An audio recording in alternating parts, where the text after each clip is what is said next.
கிறிஸ்துவில் பிரியமுள்ள ஆரோக்கிய அன்னையின் அன்பு பக்தர்களே,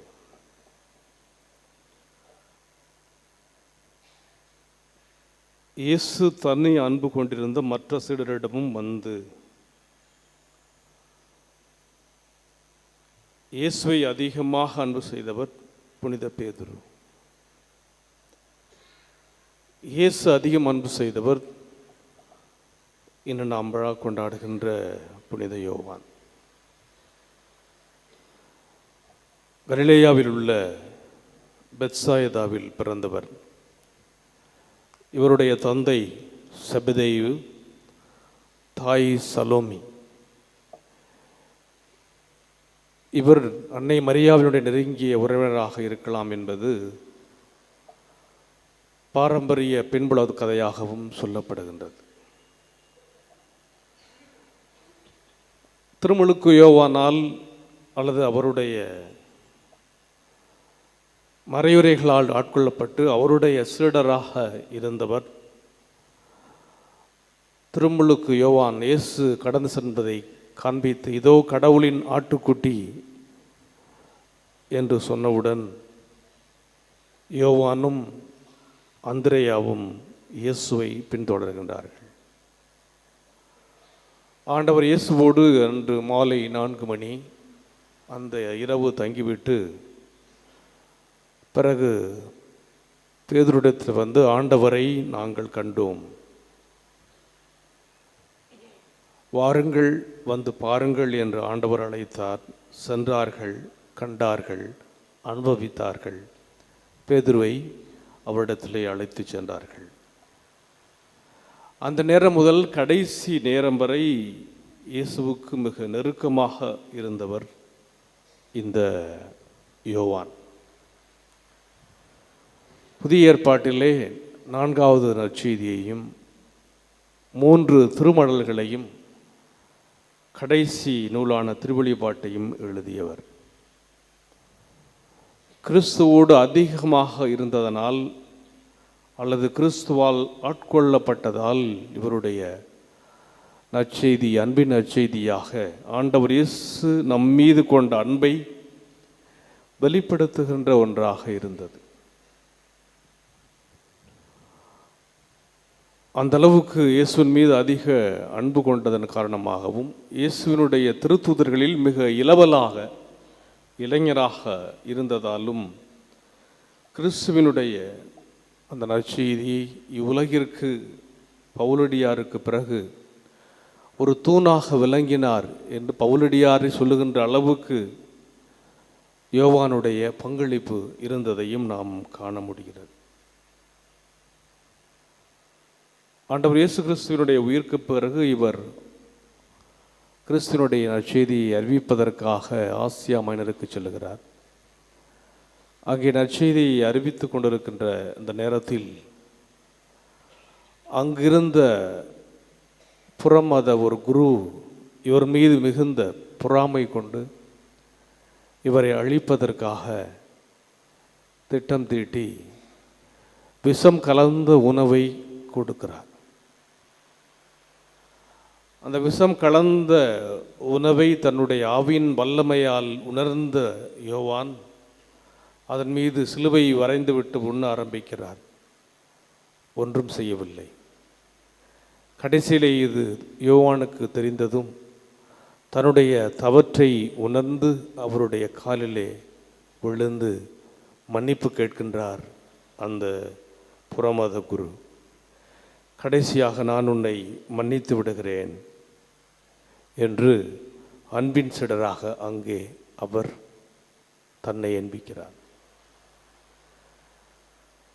பிறகு இவர் கடவுளுடைய நற்செய்தியை அறிவித்துக் கொண்டிருந்த காலகட்டத்திலே அப்பொழுது ரோமையிலே தமாசியஸ் என்ற மன்னன் வேத கலாபணி கிறிஸ்தவர்களை துன்புறுத்தி கொண்டிருக்கிறான்.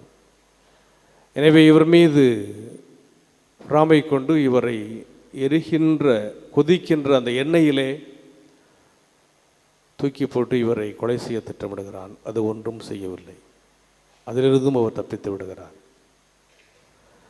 கடைசியில் நீண்ட காலம் கடவுளுடைய அந்த வார்த்தையை, இறை வார்த்தையை இவர் அறிவிக்கின்ற அல்லது மக்களுக்கு சொல்லுகின்ற, தான் வயோதிக நிலையிலும் குழந்தைகளை பார்த்து கிறிஸ்துவை பற்றி கொள்ளுங்கள், கிறிஸ்துவ மீது நம்பிக்கை கொள்ளுங்கள் என்று மனம் சோர்ந்து போன போதும், உடல் சோர்ந்த போதும், தன்னுடைய கடைசி நிமிடத்திலும் கிறிஸ்துவுக்காக தன்னுடைய உயிரை வயதான நிலையில் இவர் ஒப்பு கொடுக்கிறார். ஏறக்குறைய 104ஆம் ஆண்டிலே இவர் இறந்திருக்கலாம் என்ற துன்பமும் சொல்லப்படுகிறார். இந்த கிறிஸ்து பிறப்பினுடைய உச்சத்தை கொண்டாடி கொண்டிருக்கிறோம். நாம் ஒவ்வொரு நாளும் கிறிஸ்துவனுடைய இந்த மாட்சியை, ஆண்டவர் இயேசுவினுடைய விழாவை கொண்டாடுகிற நேரத்தில் திரு அவையானது எதற்காக இந்த 3 விழாக்களை நமக்கு இந்த நாட்களில் கொண்டாடுகின்றது. முதல் நாள் நாம் கேக்கு வெட்டி கொண்டாடினோம். நேற்று கிறிஸ்துவுக்காக இரத்தம் சிந்திய முதல் சீடரான ஸ்தேவான், முடியப்பர் ஸ்டீஃபனுடைய விழாவை நாம் கொண்டாடினோம். கிறிஸ்துவின் மீது கொண்ட அந்த அன்பாலும் நம்பிக்கையினாலும் தன்னுடைய இரத்தத்தை சிந்தினார். So that is called the martyrdom of the will and love. இன்றைய நாளிலே நாம் கிறிஸ்துவின் மீது கொண்ட ஆழ்ந்த அன்பினால் தன்னை முழுவதுமாக கிறிஸ்துவுக்கு ஒப்பு கொடுத்து அன்பையும் தன்னுடைய முழு விருப்பத்தையும் ஒரு மறைசாட்சியாக, இவர் இரத்தம் சிந்தாவிட்டாலும் கிறிஸ்துவுக்காக பல்வேறு விதமான வழிகளை மேற்கொண்டார். By a life of immense faithfulness and total dedication, lived with a tremendous passion and fervor, St. John suffered the martyrdom of the will and of love. இரத்தம் சிந்தாவிட்டியும் கிறிஸ்துவுக்காக தன்னுடைய அன்பை, முழு நம்பிக்கையை கொடுத்து துன்பத்தை சந்தித்தது. மூன்றாவதாக நாம் நாளை நினைவு கூறுகிற ஞாயிற்றுக்கிழமையாக இருக்கின்ற காரணத்தினாலே இந்த ஆண்டு அது மாற்றி போயிருக்கு. நினைவு கூறுகின்ற மாசில்லா குழந்தைகள், வாய் பேசாத அவர்கள் கிறிஸ்துவுக்காக தங்களுடைய உயிரை கொடுக்கின்றார்கள். The feast of the Holy Innocent, the martyrdom of blood. இந்த 3 விழாக்களும் ஏன் இந்த கிறிஸ்துமஸ் நாட்களில் இந்த 8 எண்கிழமையிலே கொண்டு வருவதென்றால், இவர்கள் கிறிஸ்துவுக்கு சாட்சிகளாக தங்களை வெளிப்படுத்தியது, தங்களுடைய அன்பை வெளிப்படுத்தியது. இன்று நாம் நினைவு கூறுகின்ற யோவான் தன்னுடைய அன்பை, தன்னுடைய வாழ்க்கையை, ஹிஸ் லைஃப் டிஃபைன்ட் லவ், அவருடைய வாழ்க்கையே அன்பை தீர்மானித்தது, விவரித்தது. His writings expressed love. அதிகமாக புதிய ஏற்பாட்டிலே இவருடைய எழுத்துக்கள் இருக்கின்றன, அவருடைய அன்பை வெளிப்படுத்தியது. ஹிஸ் தாட்ஸ் இன்ஸ்டில்டு லவ், அவருடைய சிந்தனைகள். ஆக இந்த அளவுக்கு கிறிஸ்துவின் மீது அதிகமாக அன்பு கொண்ட அவரை பற்றி 2 ஆண்டவர் இயேசுவினுடைய அந்த நெருக்கமான 3 சீடர்களில் பேதுரு, யாக்கோபு, யோவான் என இவர்கள் 2 சகோதரர்கள் முக்கியமான தருணங்களிலே இவர்கள் இயேசுவோடு இருக்கின்றார்கள். ஆண்டவர் இயேசுவினுடைய அந்த உருவ மாற்றத்தின் போது இருக்கின்றார்கள். ஆண்டவர் இயேசு கெத்செமனி தோட்டத்தில் தன்னுடைய உயிரை அல்லது சிலுவை சாவை ஏற்கனவே நடந்த அந்த போராட்டத்திலே இருக்கின்றார். ஆண்டவர் இயேசு தன்னுடைய கடைசி உணவை கொண்டாடிய போது, உங்கள் ஒருவன் என்னை காட்டி கொடுப்பான் என்று சொன்னவுடன் அவருடைய மார்பிள சாஞ்சி, ஆண்டவரே அது யார் என்று தைரியமாக ஆண்டவரை பார்த்து கேட்கின்ற அந்த ஒரு அன்பு. The childlike trust in John prompted him to ask Jesus bluntly, who is it? ஒரு குழந்தையைப் போல எந்தவித பயமின்றி, அச்சமின்றி ஆண்டவரை பார்த்து கேட்டது. ஏன்னா அந்த அளவுக்கு ஆண்டவரிடத்தில் இவர் மிக நெருக்கமாக இருந்தார். Nearest place to the access the one who is loved. அந்த அளவுக்கு ஆண்டவர் இயேசுவினுடைய அந்த அன்பு இவரை உந்தி தள்ளியது. இது முதல்ல இயேசுவுக்கு நெருக்கமாக இருக்கிறது. 2வது இவர் எப்படி இருந்தார்னா, கடைசியில் கல்வாரியில் near the cross, the crucible of suffering of his divine Lord. யோவான் 19:26 1926. So Jesus bestowed this unique place close to his cross to John, his beloved disciple.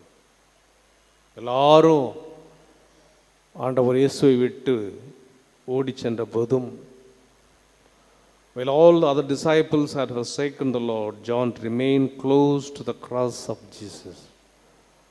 பக்கத்தில் மாதாவோடு இவரும் அங்கே இருக்கின்றார். தன்னுடைய குருவுக்கு தன்னுடைய நெருக்கத்தை, தன்னுடைய அன்பை, தன்னுடைய அர்ப்பணிப்பை வெளிப்படுத்துகிறார். இது இவருடைய தைரியத்தை வெளிப்படுத்துகிறது. இயேசு கிறிஸ்துவின் மீது இவர் கொண்ட அந்த ஆழ்ந்த நம்பிக்கை வெளிப்படுத்துகின்றது. அந்த நம்பிக்கையை ஆண்டவர் இயேசு உலகில் இருந்தபோது மட்டுமல்ல, எவ்வாறு அன்னை கன்னிமரியா ஆண்டவரோடு கடைசி வரை இணைந்திருந்தாரோ, கருவறை முதல் கல்லறை வரை ஆண்டவர் இயேசு கிறிஸ்துவை தன்னுடைய உதரத்தில் ஏற்றது முதல் கல்வாரி இறுதி காட்சி வரை தன் மகன் மீது, கடவுள் மீது கொண்ட அந்த அன்பினால் அவர் பல்வேறு துன்பங்களை சந்தித்தாரோ, she was closest to the cross of Jesus. இவர் எப்படி இயேசுவினுடைய இதயத்துக்கு க்ளோஸாக இருந்தாரோ, she was closest to the heart of Jesus, nurturing and nourishing her tender babe. ஆண்டவர் இயேசுவுக்கு பால் கொடுத்து குழந்தை இயேசுவை அரவணைத்து அன்பு தாய். She was closest to the cross of Jesus, sharing and suffering the pain of her beloved child. கல்வாரியில் தன்னுடைய தான் வளர்த்து அந்த புல்லை கஷ்டப்படுறப்போ பக்கத்தில் இருந்த அந்த தாய், அதை போல இரண்டு இடத்திலும் closest to the heart and closest to the cross யோவானும் இருக்கின்றார் என்று அறிஞர்கள் இவருடைய அர்ப்பணத்தை வெளிப்படுத்துகின்றார்கள். அதனால்தான் இயேசுவினுடைய சீடர்களே அதிக நீண்ட ஆயுளை கொண்டவராக இவர் ஒருவர்தான் இரத்தம் சிந்தாமல் கிறிஸ்துவுக்கு சாட்சியாக வாழ்ந்திருக்கிறார். அந்த நாளை, அவருடைய விழாவை நாம் இன்று கொண்டாடுகின்றோம். இதில் கொண்டாடுவதிலே நாம் அன்னையினுடைய பக்தர்களாக இன்று தெரிந்து கொள்ள வேண்டிய காரியம் என்னவென்றால், அன்னையுடைய ஆலயத்தை தேடி எத்தனையோ பக்தர்கள் வருகின்றார்கள். சாட்சியங்களை நீங்கள் ஒவ்வொரு திங்கட்கிழமையும் பார்க்கின்றீர்கள். பலர் வந்து அங்கு எங்களுடைய அலுவலகத்தில் வந்து, நாங்கள் அன்னை மாதா எங்களை காப்பாற்றினார், இந்த நோயிலிருந்து காப்பாற்றினார், இந்த ஆபத்திலிருந்து காப்பாற்றினார், இந்த கேன்சர் நோயிலிருந்து எங்களை காப்பாற்றினார் என்று தாங்கள் அன்னையினிடத்தில் பெற்றதை, அன்னையினால் அவர்கள் ஆஸ்வதிக்கப்பட்டதை அன்னைக்கு சாட்சியாக வந்து சொல்லுகின்றார்கள். அப்போ யார் ஒருவர் கடவுளால் ஆட்கொள்ளப்பட்டார்களோ, யார் ஒருவர் கடவுளால் குணப்படுத்தப்பட்டார்களோ, நிச்சயமாக அவர்களால் மௌனமாக இருக்க முடியாது, பேசாமல் இருக்க முடியாது. அப்போ தாங்கள் பெற்ற அந்த அனுபவத்தை பிறரோடு பகிர்ந்து கொள்வார்கள், அல்லது சாட்சியாக கடவுளை மாட்சிப்படுத்துவார்கள். அதைத்தான் இவர் செஞ்சார். தொடக்க முதல் இருந்த வாழ்வழிக்கும் வார்த்தையை நாங்கள் கேட்டோம். கடவுளுடைய வார்த்தை நாங்கள் கேட்டோம், கண்ணால் கண்டோம், கண்களால் கடவுளை இந்த வார்த்தையை கண்டோம், உற்று நோக்கினோம், கடவுளையே உற்று நோக்கினோம், கையால் தொட்டு உணர்ந்தோம். அப்போ அவர் எப்படி அதை உணர்ந்து எழுதியிருப்பார்? வெளிப்படுத்தப்பட்ட அந்த வாழ்வை நாங்கள் கண்டோம், தொட்டு உணர்ந்தோம், அதற்கு சான்று பகர்கிறோம். அதுக்கு தான் நீங்கள் சாட்சி சொல்லுகின்றீர்கள். ஆக அன்னையினுடைய அருளால் ஆட்கொள்ளப்பட்ட நீங்கள் இந்த ஆலயத்திலே நிரம்பி வழிவது அன்னையினுடைய சாட்சிகளாக நீங்கள் மாறுகின்றீர்கள். அந்த அன்னை ஆண்டவருக்கு நெருக்கமாக இருந்தார். அந்த அன்னை கல்வாரியிலே ஆண்டவருக்கு நெருக்கமாக இருந்தார். இன்று விழா கொண்டாடுகின்ற இந்த யோவான் இயேசுனுடைய நெஞ்சுக்கு நெருக்கமாக இருந்தார். இயேசுனுடைய சிலுவைக்கு அருகிலே நின்றார். அன்னையினுடைய பிள்ளைகள் நீங்கள் ஆஸ்வதிக்கப்பட்டீர்கள். நீங்களும் அன்னைக்கு, ஆண்டவருக்கு நெருக்கமாக இருக்கின்றீர்கள்.